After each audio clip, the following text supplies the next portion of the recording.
Hello, everyone. Great to be here.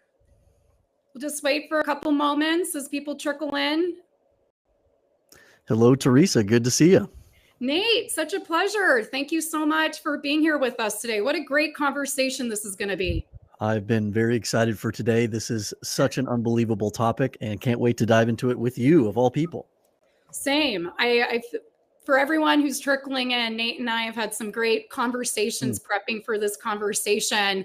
And this is a topic near and dear to our hearts and how we're helping companies today navigate this exact topic. So thank you for investing your time with us. It's going to be a great hour. Yes. As people start trickling in, Nate, I'm just going to go over some key topics that we want to make sure everyone is oriented to your screen. On the right, there's a chat. We would love for you to participate.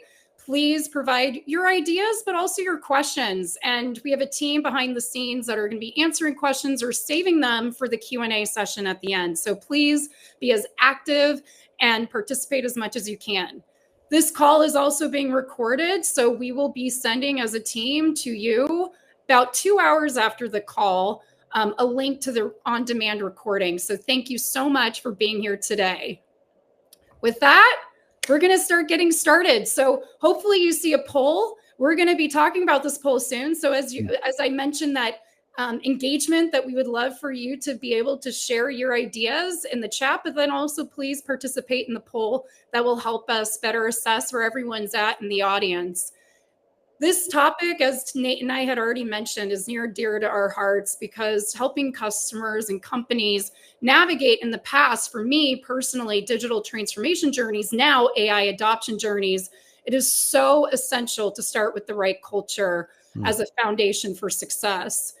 My name is Theresa Piasta. I am a customer strategy director here at Cresta, and I've done just that over the years. I've been helping companies navigate the journeys and objectives that they want to achieve, setting new North Stars, because technology can help enhance productivity and other ways for contact centers to drive true optimal results. Now with AI, there's so many more possibilities, and this is what this conversation is all about today. Before we talk more about the webinar, it is an honor and a privilege, the fact that I get to have this conversation with Mr. Nate Brown, Head of CX Advisory at Metric Sherpa. Nate, can you please introduce yourself? Yeah, would love to. Thank you, Theresa. I was doing a webinar yesterday in a toga, so feeling a little more comfortable in the traditional suit. Amazing. I was so excited to be here.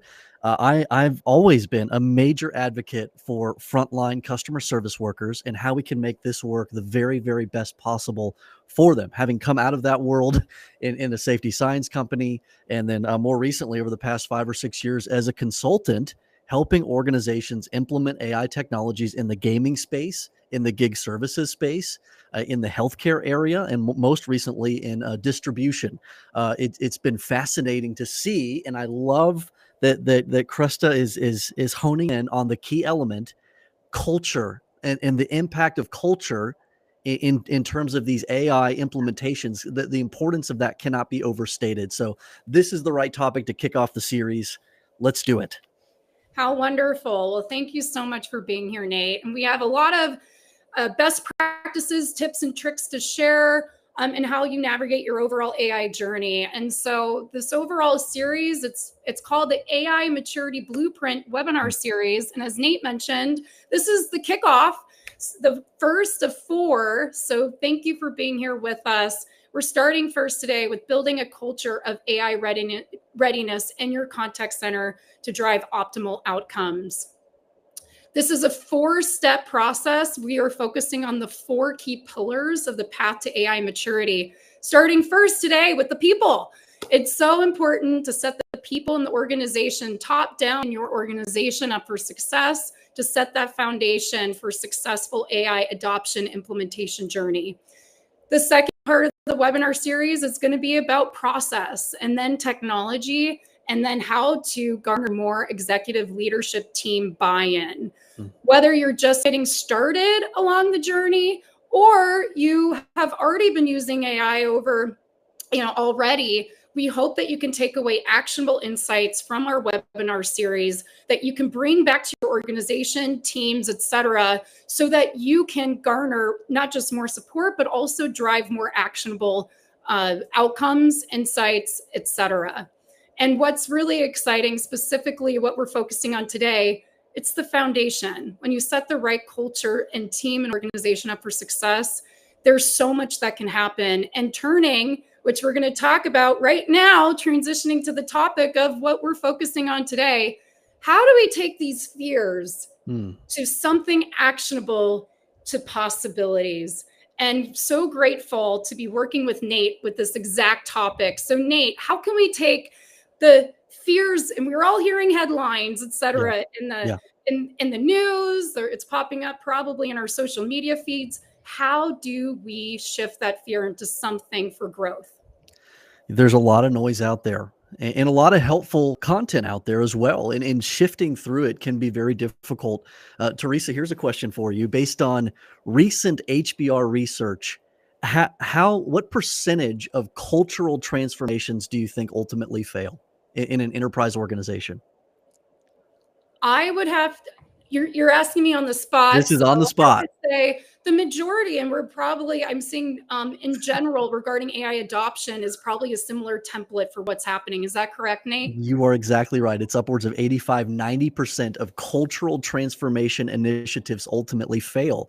So if we're honest about the fact that a big part of this AI transformation is a cultural element, it's going to be hard. It's going to be difficult to do that well. Does that make it any less important? My goodness, no.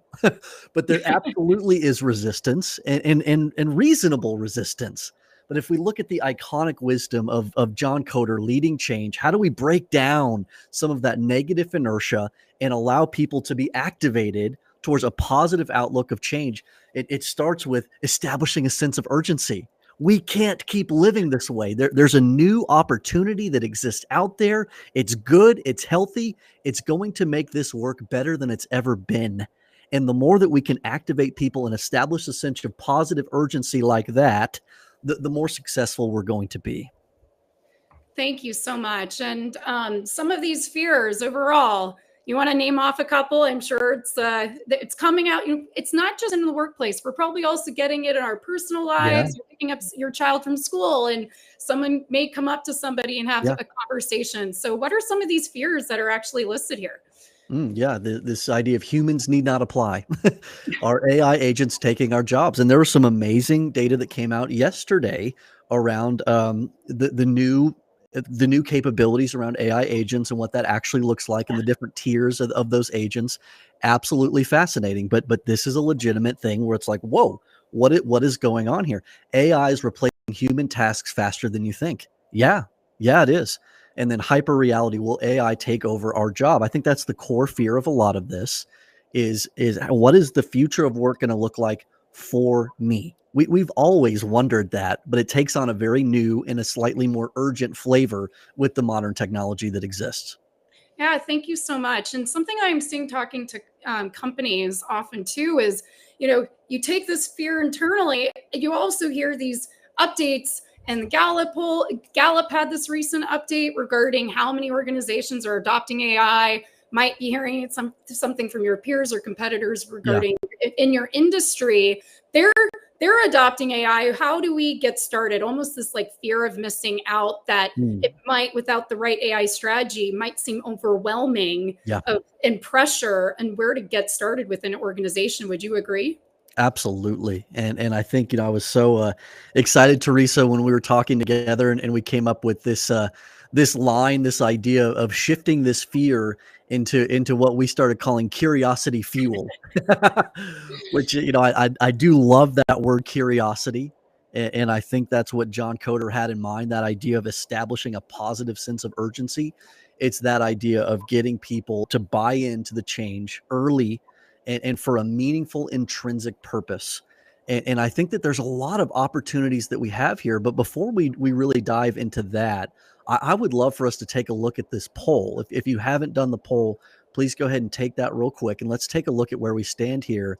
I've heard of the crawl, walk, run model. I've never heard of the crawl, walk, run, fly model, but I like it even more. What do you think about this, Theresa, as you see the results here?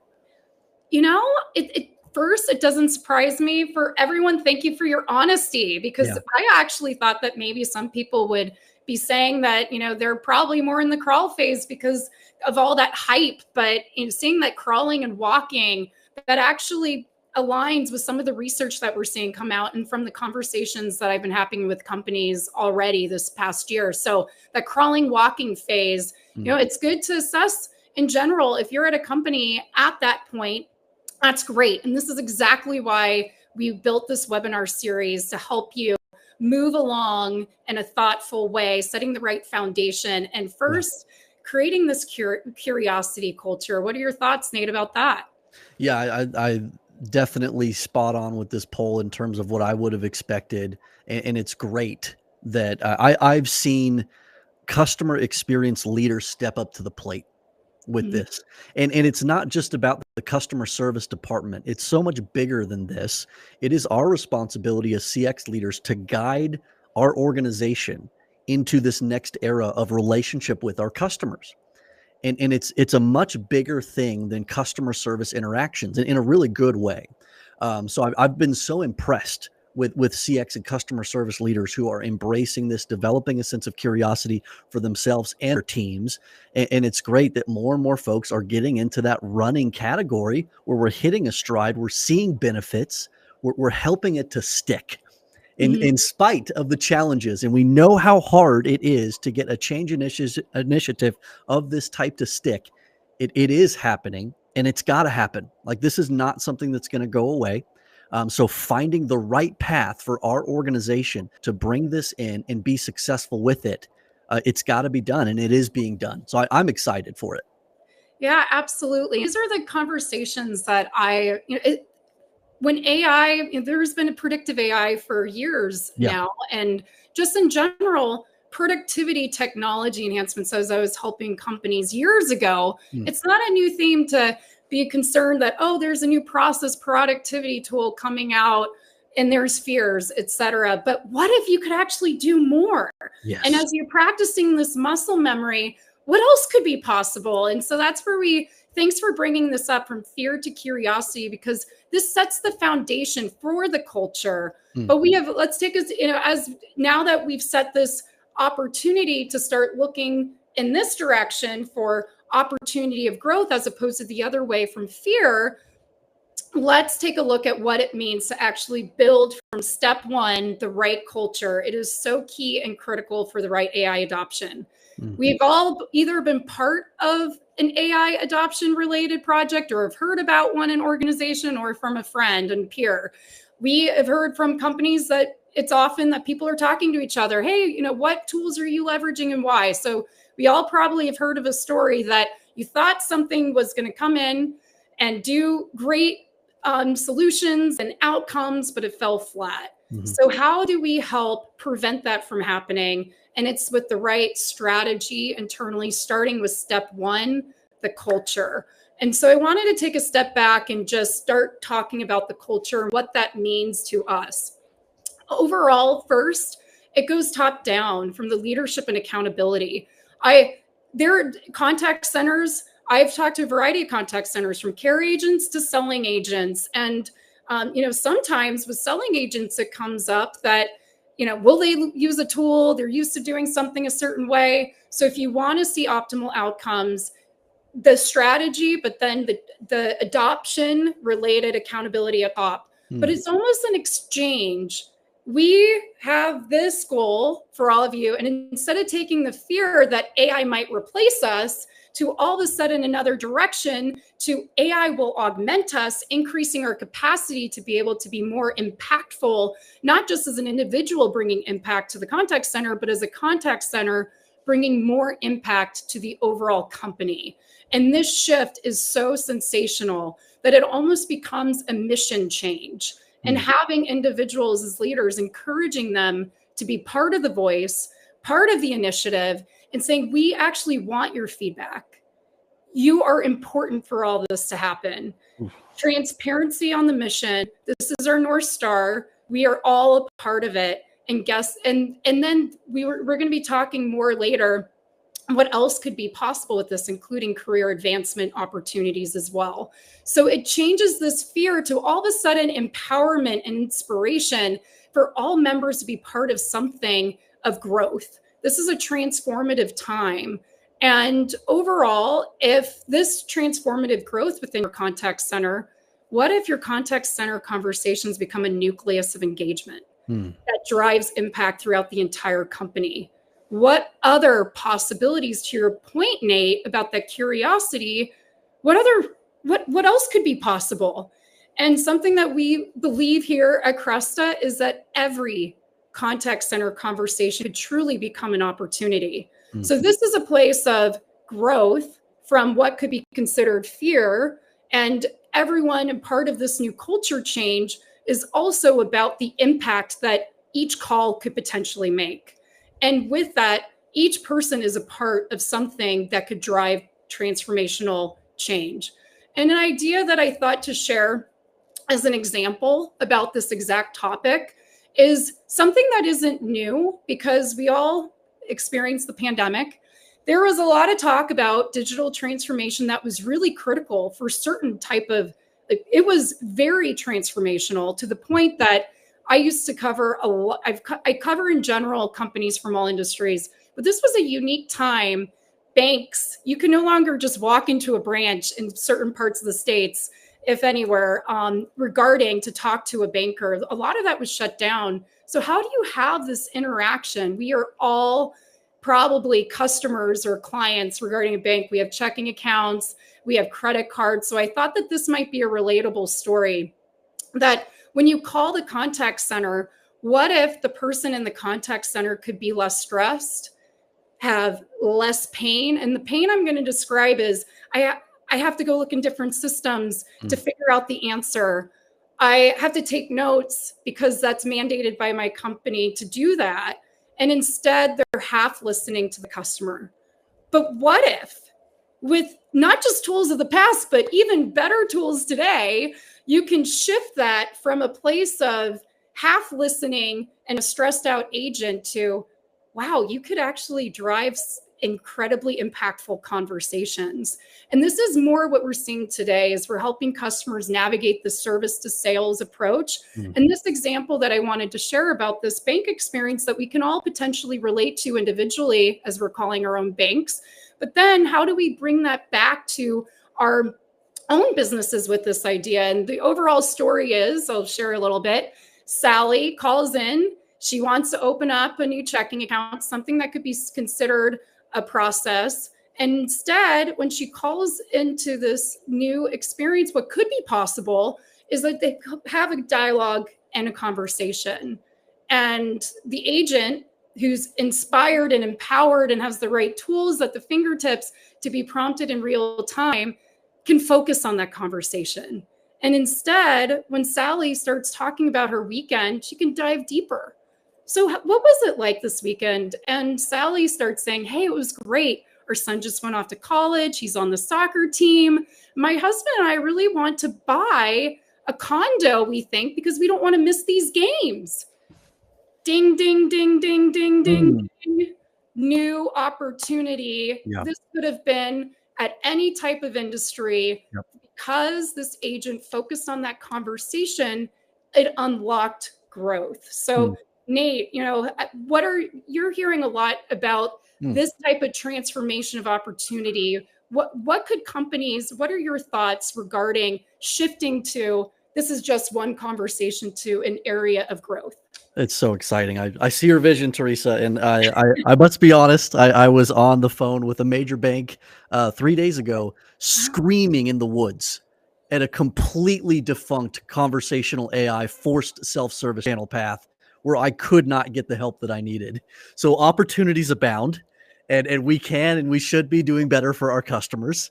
And what you're describing is it. It is it, and it's within grasp now. If we think about legacy customer service work, it was kind of miserable for everybody in the ecosystem.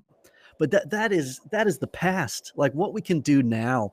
And I love thinking about, these customer service centers that have been stuck in an efficiency box.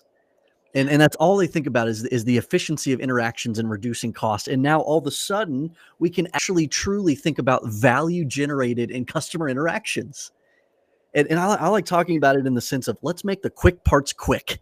Like the where we're pecking around, finding data, switching between systems, like looking at the customer journey, like quick, like it's effective. It's there.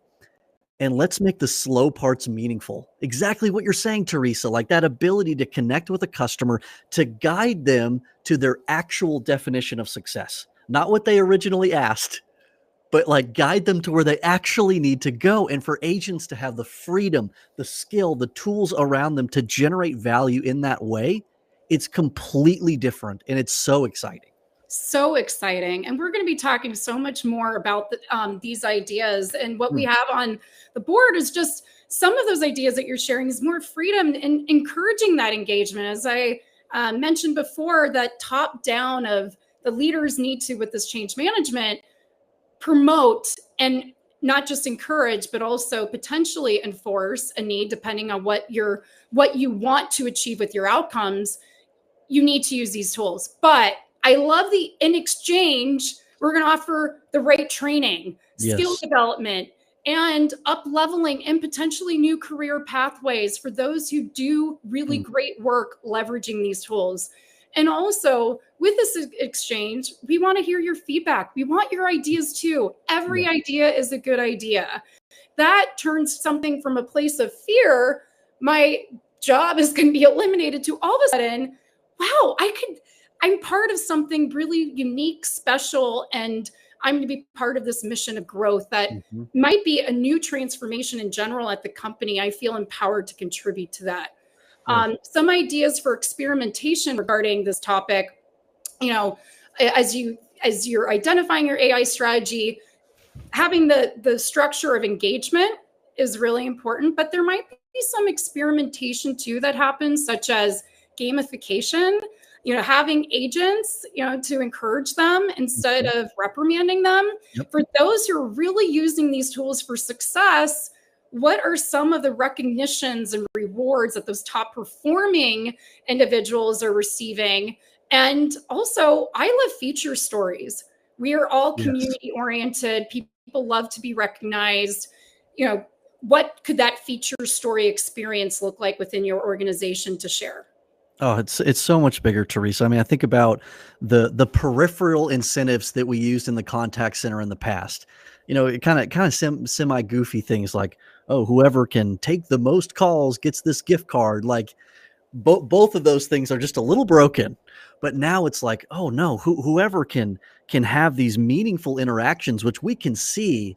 Like we're going to give you more opportunities to engage at a deeper, more strategic level. Like we're going to open opportunities for you to be the voice of customer to the organization and to make this presentation to the executive team on how the customer service team is learning about how we can be better as an organization and reduce friction upstream. Like let's give these unbelievably talented customer service workers these opportunities to show off and show out in new ways, because we can see the value that they're generating. It's awesome.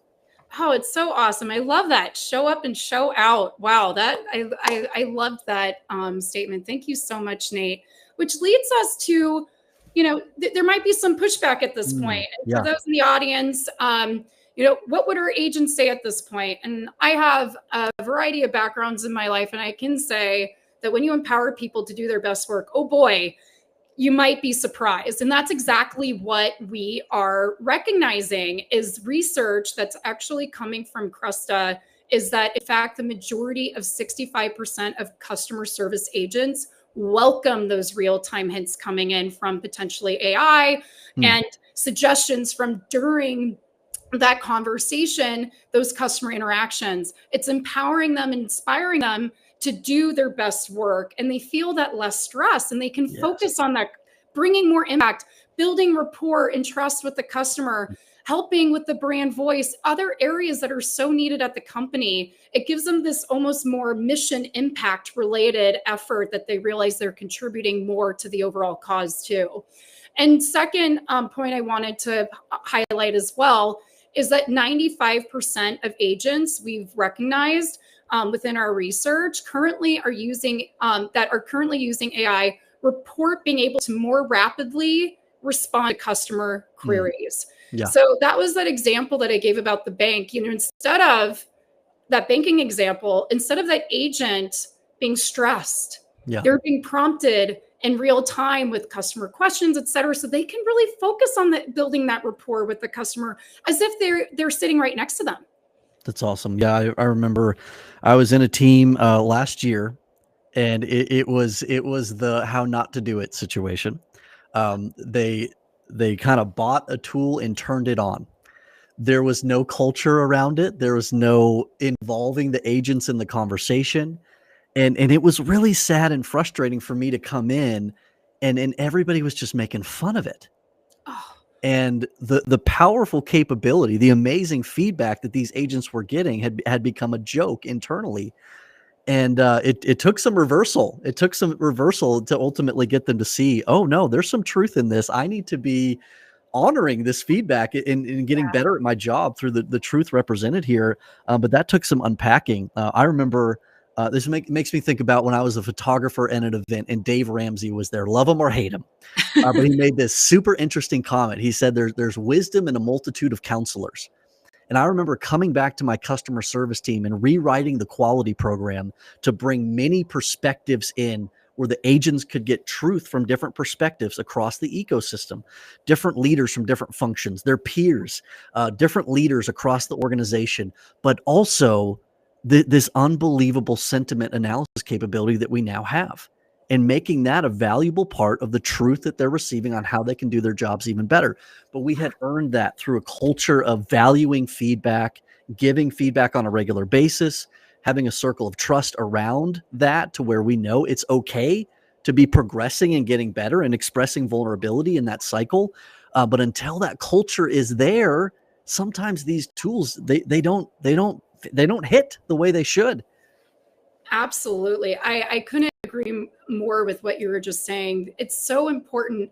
And it's important for us to talk about in the stories of entrepreneurialism, in the Valley is, you want to learn from failures or what could be perceived failures. It can help you learn, adjust, and be able to take those learnings to be able to say, all right, this didn't work, but then turn into action oriented. What do we need to make it better? And this is what this whole conversation is about, is setting that foundation for success. Love that. And as I think about creating that foundation, the cornerstone of this in my mind, as we think about the culture specifically, is the classic Timothy R. Clark circle of psychological safety. Now, I know Simon Sinek has done some more recent work on this, and I love what he's done with this. But we're going all the way back to the OG circle of psychological safety. And we think about stage one is included.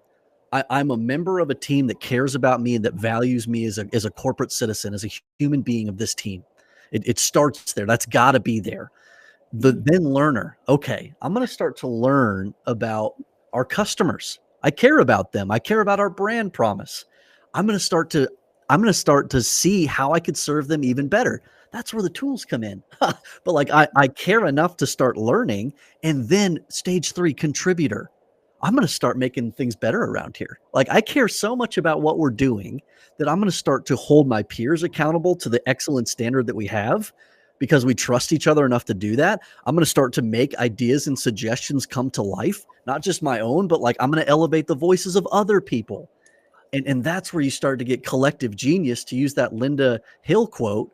That's where you start to experience that. And then ultimately level 4, challenger. And folks, this is where we need to be for AI readiness to be at its peak. We need a group of challengers who are willing to push the status quo, to break the inertia that's out there, to stop thinking about just doing the job and getting by and trying to get through the day, and start being activated to the point where it's like, how can we make this to be so much better for us, for our customers, for our stakeholders? everybody in the ecosystem with the new capabilities we have in front of us. That's when you're ready to bring this in.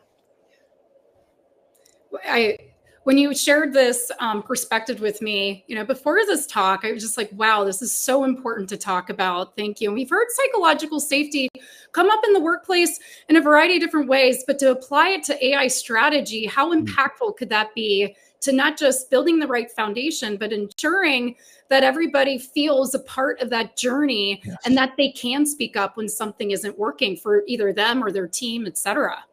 Yeah. I mean, that's, you just transcend the fear. Like when this is in place, it just the questions become bigger. It's like, how can we serve our customers in the very best way? You've gone from, am I safe here? Do I still have a job? All the way up to that really strategic, amazing question. It's exciting.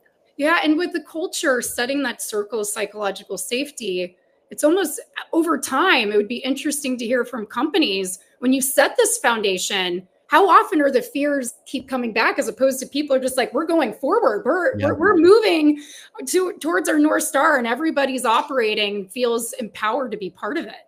Yeah. And there's some leadership implications here for sure. I mean, the Absolutely. leaders are setting the stage for this. There's a unified vision. Like, you think about customer experience and it's making people's lives better and easier. That's my personal favorite definition. But like, in what way? Like, specifically, what promise have you made to your customers? And are you going to defend that promise? Like, you have to be unified in that quest to defend the brand promise. So leadership has to be aligned on what that looks like and be holding the team to a high standard because it matters. And if they're not, then it doesn't matter. And it's going to go back to level 1 and 2. There's also the change management reality.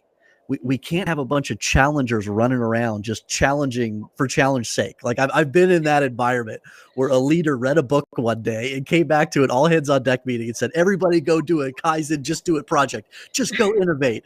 And I call it the wild, wild west of innovation stupidity. Because like there was no alignment. There was no change management. There was no project management. And therefore, it didn't culminate to anything of value.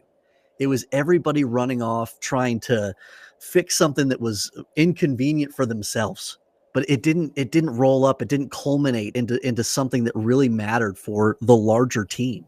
So that change management maturity, having a language of change embedded in the organization, like ADKAR, Lean Six Sigma, Agile, whatever that is for you, leadership needs to make sure everybody's fluent in that language, and then the transparency comes in. Yeah. Yeah. And something with the idea that you had was, the idea was great, but then it's jumped to solution as opposed to what could be. It's a similar approach, but wait for the solution later. But get all those ideas. Encourage everyone on your team and then organization. Write all these ideas down. Yeah. And if you don't know what AI can do today, that's okay. There's a lot of AI that can help with automation of processes to take a process that's a long process, such as after call notes that used to be mundane, that can, with AI can help with the tools to automate that. So that's just an example. Today, 10 years ago, we were talking about process automation and productivity. A calculator that we all have in our hands since probably childhood math is a form of productivity. So we are all similar. We're all well versed in that topic, but AI can help with generative capabilities. It can help do so much more, even as we're getting more to this 24/7 availability, potential opportunities. But starting there could be a good starting off point too, and just encouraging those ideas. And once you have those ideas, write them down. Encourage your people when they talk to your manager, write them down, have it as an open forum. Then as a leadership team, you can go through, okay, what can we tackle first? What would bring the most impact? And at least, but keep those other ideas for the future. That's so true, Theresa. I was leading a contact center team, getting to establish a brand new contact center for a major PRO, performing rights organization. Fascinating work. And one of the greatest things that we ever did was just do a simple start, stop, keep exercise with the frontline service workers. Wow, what's one thing that we need to start doing? What's one thing we need to stop doing? And what's one thing that we need to keep because it's working? And the innovation that came around that, you could even do it on this very topic around, hey, we've got these new capabilities. Let's look at this. Let's do a start, stop, keep on this subject right here. You'll be amazed what your frontline staff comes up with. And to this point, we've already been talking about some of these ideas. Start, stop, keep. I like that. Step 2, we're now in that step 2 phase, is taking this growth mindset direction. It's a complete shift, and this should be around the leaders to the agents. Everyone should be part of this growth mindset shift. So one overall idea that I had, that I shared before, is when you look at the conversations from the contact center, that the contact center in general, anyone working in the contact center is now part of this incredible impact, the nucleus of growth for your potential company, your brand, where you're learning from product, you're learning marketing insights, all these conversations, and potentially more sales growth opportunities. That in itself, when you shift the perspective from this is just one call to all of a sudden every conversation could become a new opportunity of growth for our company, that in itself is a mindset shift of growth. And then the opportunities of how you can grow start to seem pretty much endless. What are your thoughts, Nate? Yeah, you're so right in this. I mean, I like to think about having just a culture of generous learning. Like that's the phrase I've been like, how can we be learning from each other? And I started using the phrase, how can we get smarter with every customer interaction? And that would be really hard in the digital ecosystem of the past. But today, suddenly we can start to do service at scale, and we can start to extrapolate really meaningful insight from these customer interactions and start to activate people of, wow, look at, I just talked to how many customers today? 30. Look at all the things we learned from these interactions. I'm gonna take that and I'm gonna extend that to a peer. I'm gonna extend that up to my leadership. That culture of generous learning becomes alive and well. Generous learning. And that's so spot on. And something else that we felt that we wanted to share too was this idea of garnering more support. As mentioned, once we start thinking about all the possibilities for growth, if you're a contact center leader and you're focused, which is really important, on we need more operational efficiency, reaching these metrics, struggling, there might be some potential struggle at times to be able to find the right budget or whatever, or something similar to that. And when you could, for AI projects that you think could be really transformative, we recommend looking more throughout the organization, finding these cross-LOB synergies, because these contact center conversations now can drive marketing impact, sales impact, product impact. So high level, from that conversation I shared with the story of that banking customer, the retail bank, part of that conversation was the sales growth of this new mortgage opportunity, but also a potential nurture campaign journey too that a marketer would care about.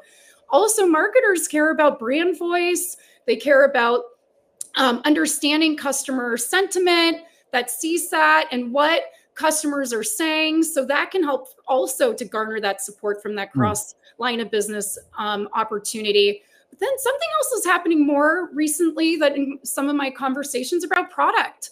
Before, a lot of times with AI now, it's so transformative that almost the structure or the way of doing things in the past about certain topics may not be the way you need to do it in the future. And for example, product teams, you may not have to wait 6 to 8 weeks to hear about when you released a new product from your QA QM process that you currently have. What if you could learn that closer, if not in real time? Yeah. If you had your own insights, you released a new product to market, wouldn't it be amazing to be able to hear from your customers and what they're saying, whether they are returning them or providing feedback? Hey, I would like this, but it doesn't necessarily fit exactly what I need at this moment.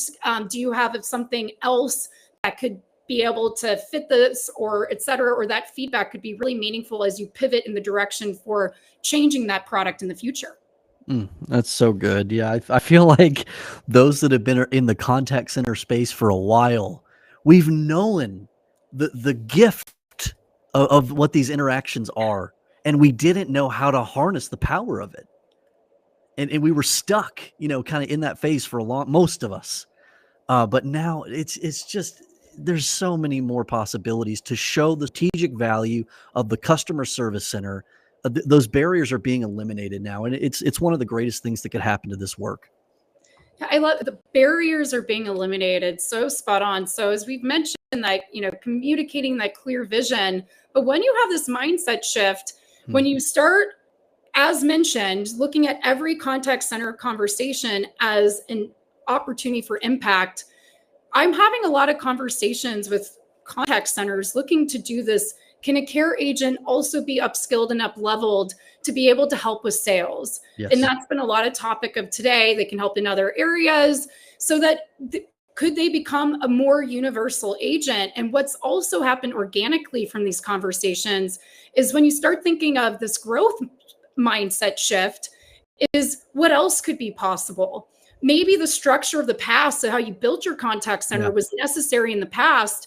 All of a sudden, when I have conversations with customers with 6 business lines, when a care agent just doesn't do care calls anymore. No. So sometimes it's care, loyalty, technical, product call, and then a sales related call regarding a certain product initiative, et cetera. What if your agents can start helping blend and find synergies? Then you can look at internally, what would be the optimal structure for our company, and whether we achieve that today. But this is where the AI strategy and that culture of creativity comes in. What would be optimal for you if that care agent could help with that sales experience and do more? It's amazing to think about. It wouldn't even be, the agent wouldn't even be thinking about, oh, I'm helping with sales. It's like, no, it's just, I am doing what's right for the customer. I am just guiding them to their definition of success, to use that story brand metaphor. So if that's what it is, and I'm empowered to do that, like the ecosystem has been connected to the point where I am no longer just a ticket taker, because that's what customer service work was. We were in this box of resolving problems, but now the box is broken. And you have customer success, that idea of maximizing customer value, which has helped to accelerate the mindset of organizations to, oh my goodness, customer service is the greatest thing that ever was, but we were doing it in this little tiny box. What if we broke that? And now all of a sudden, these incredibly talented customer service people had the ability to go further, to help customers in bigger ways and bring them where they needed to go. That's all we're talking about. And it's a perfect segue, Nate, to our step 3, which is reskilling and upskilling to be able to make that leap, to have a care agent not be in that box and be able to bring more impact. And in order to do so, we've talked a lot about the importance of, when you look at as leaders, when you look at AI investments, it's not just the investment and you turn it on. Nate already gave us the story of why you may not want to do that. Yeah. You need to invest in the right change management. You also need to invest in the right training program. So Nate and I are going to share some of these key themes, starting first, that's really important and impactful, is training your people and agents specifically, but also leaders too, that if you get a specific insight from an agent's perspective, that AI generated insight has value, but also not just learning what that insight does, but how to apply it. Yeah, that's perfect. And this next one, the idea of adapting to new workflows.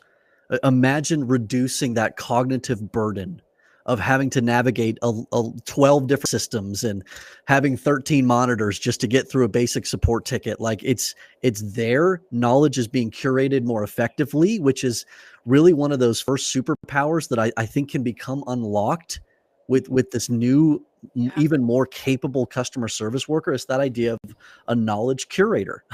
I'm going to be able to interpret information so much more effectively and become smarter with every customer interaction, and then extend that generous extension of knowledge into a centralized knowledge area so that all of us, the entire team, the organization, gets smarter through these customer interactions. I mean, that's just one example of the new workflows that become possible when we're not caught up in the ticket taker mentality. Ticket taker, it's so spot on. And another point too, that from what I'm so excited about regarding impact and why your agents will probably be really excited to be part of this mission. And step 3 really hones in on why it's so important to build that culture and that structure of change management for your AI strategy. Because the 4th topic here on the slide, what if you could create new career pathways? So that takes a place from an agent of fear. My job is going to become obsolete, to what if I bring more value and impact to my overall company, that my company recognizes that impact. And all of a sudden, if a service to sales approach, I would encourage that if you have a top performing stellar care agent that's all of a sudden driving incredible rapport with customers, incredible conversations that are driving more impact, leaders and coaches and managers, you can get that those metrics and be able to assess how much value of impact that individual is bringing to these other lines of businesses, that maybe thinking internally of a strategy could be really helpful. Of, wow, you just unlocked an opportunity for somebody that is really crushing this new approach of the agility, proving agility, and also revenue and marketing insight growth, that maybe there's a new opportunity for them at the company at some point to unlock that career trajectory opportunity that may have not been open before. I cannot imagine a better starting point, or it's not even a starting point, a point to come into an organization and become a superstar. Right? I mean, you're like a mini marriage officiant as a customer service professional. I mean, you learn the language of the customer, not what they say, but what they mean. Like, you can interpret the actual needs of the customer, and you get to marry that with the true capabilities of the business. Like, you learn the products and services of the organization more intimately than anybody else in the org. So, like, both of those things together, give me a more strategic resource. You won't find one.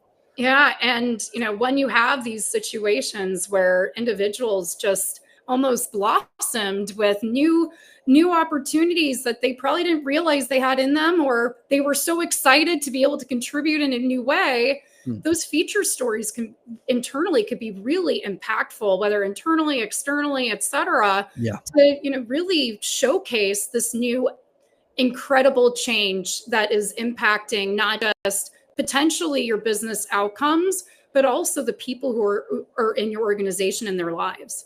Yeah. And going back to the very beginning, Theresa, this is the honest conversation you get to have with your top talent about how customer service is truly morphing and evolving, and it's going to be great for them. We're not making this up. It is a very, very good thing for their career.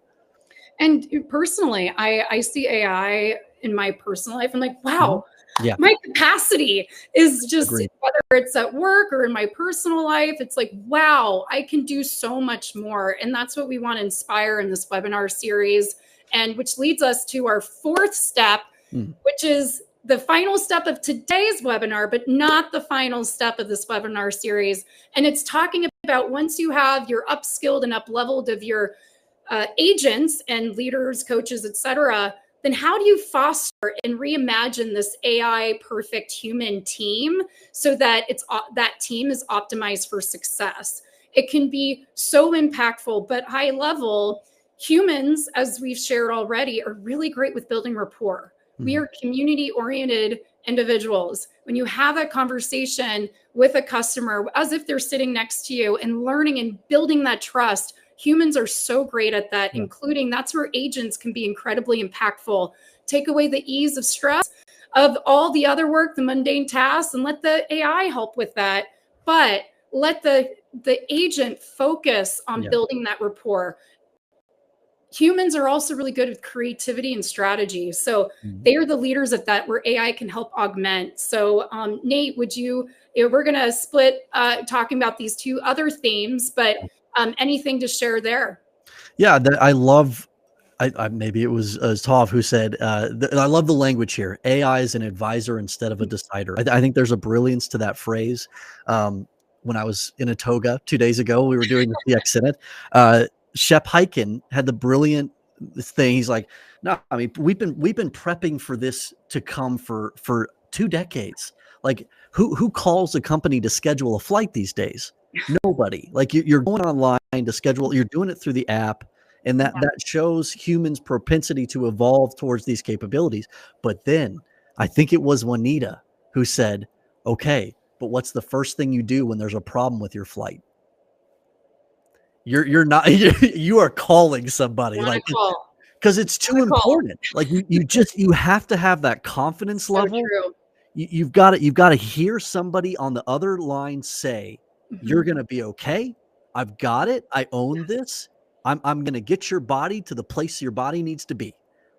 And no bot can tell you that. So, like, there are so many things in healthcare, in finance, where you just have to hear it. You have to have that confidence come from an actual owning human being from the brand.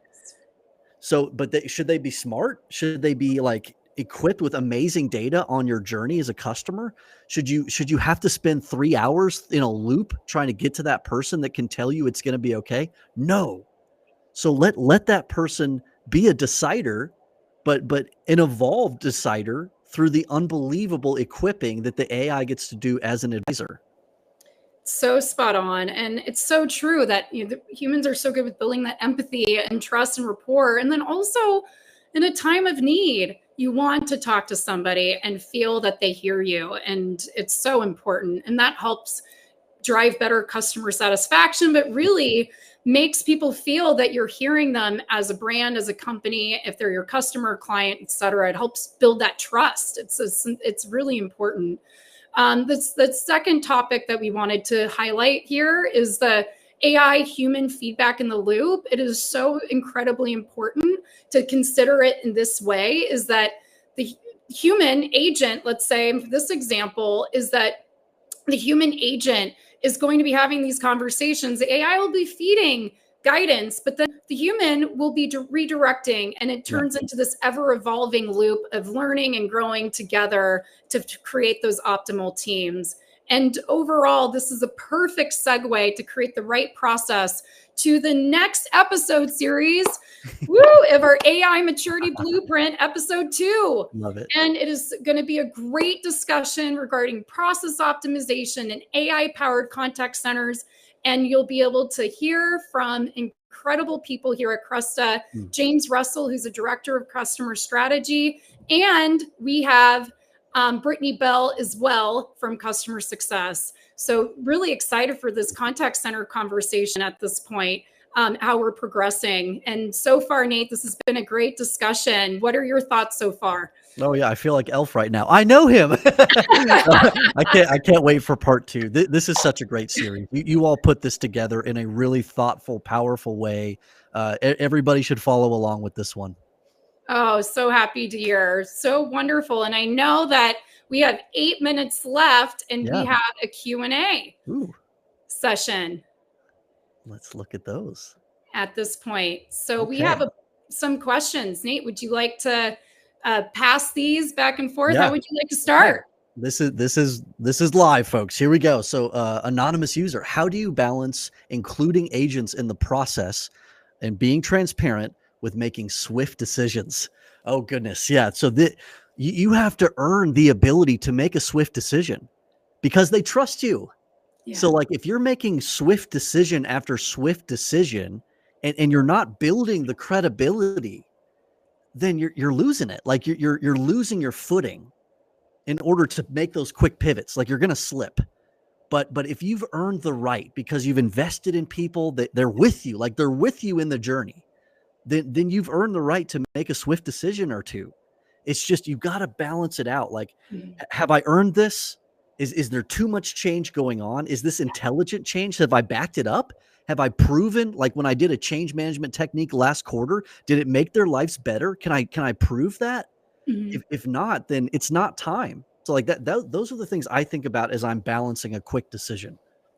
And so true. You create all the steps along the way so far that we talked about today, those 4-step process to create the right culture where people trust that they there might be some ways it might have been too swift, but you're at this place of psychological safety. Yes. Learning and growing, experimenting, and finding that perfect balance may not always be achieved, but you have the foundation of trust within your organization for leaders. That's it. To leaders, and then the people who work for the leaders, to be in this balance of trust that this is all new for everybody, but being in that place of understanding can be really helpful. Yeah, there's a leader that's been inspirational for me as an example in this. Shayna Kelly at Dick's Sporting Goods does a brilliant job with change management, earning the right with her people, and she gets her hands in it. Like, she experiences it alongside them to confirm that the changes are right. And she wouldn't put her team through anything that she hasn't herself experienced. So props to Shayna Kelly out there. Props. That's amazing. Thanks for sharing that. Wow. So yes, building the right, it's leadership, in the sense of building that trust with your people and that transparency. So I'll list another question that came up from the audience.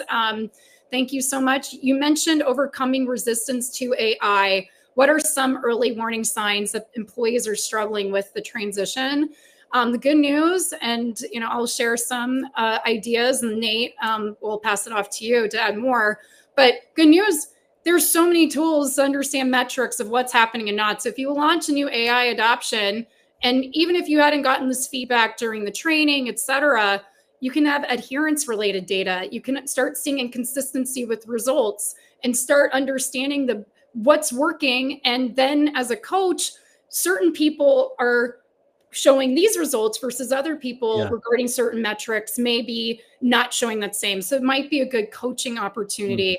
There might be some extra call escalation changes. So if you see any type of changes, pay attention to those. But the good news is you have the ability with AI to have metrics in real time to be able to address some of these concerns. I love that. I forgive me, Theresa. We're doing what are early warning signs that employees might be struggling with the transition? Yes. Okay. That question. Great question. I'm a huge believer in voice of the employee.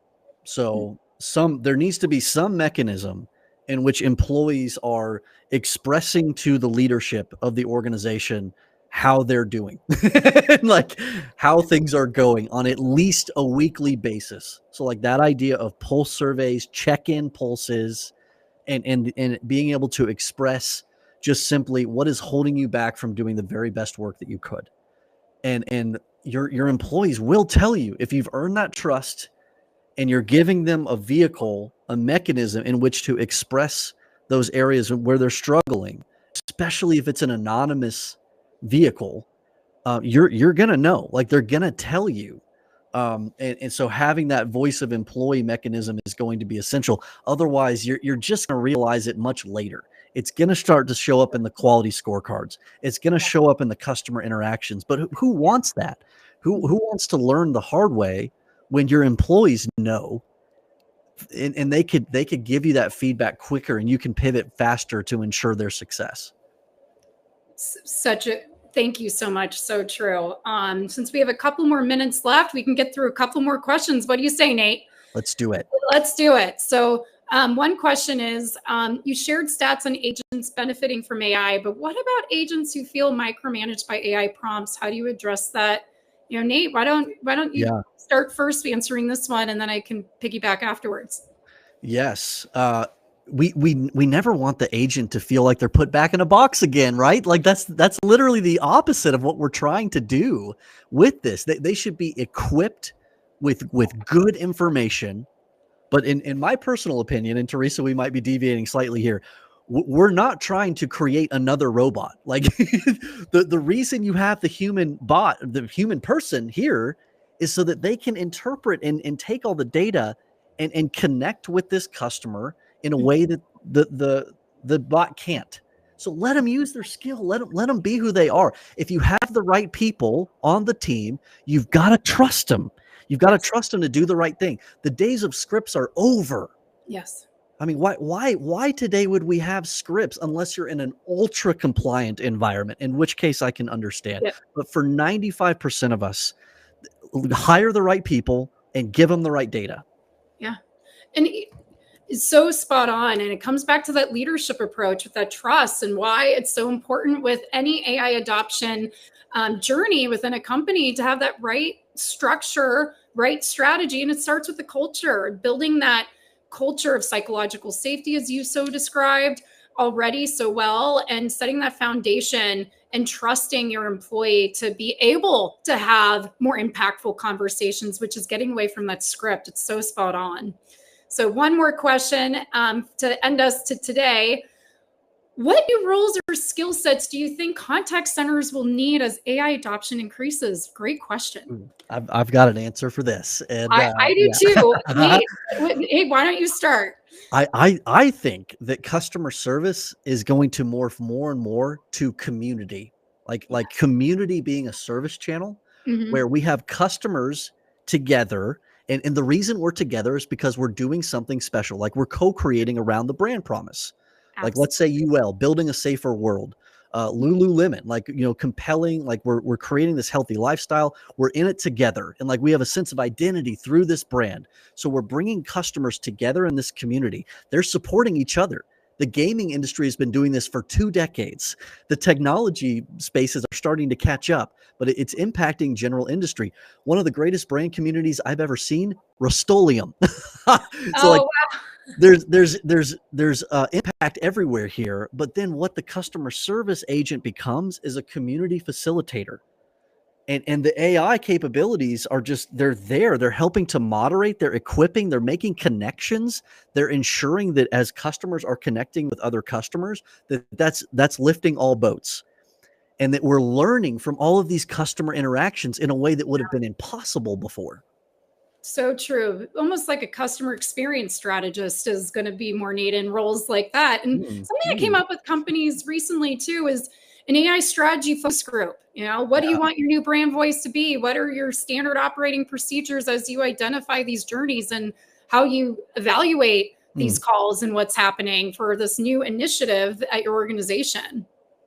So good, Theresa. Love it. Great job.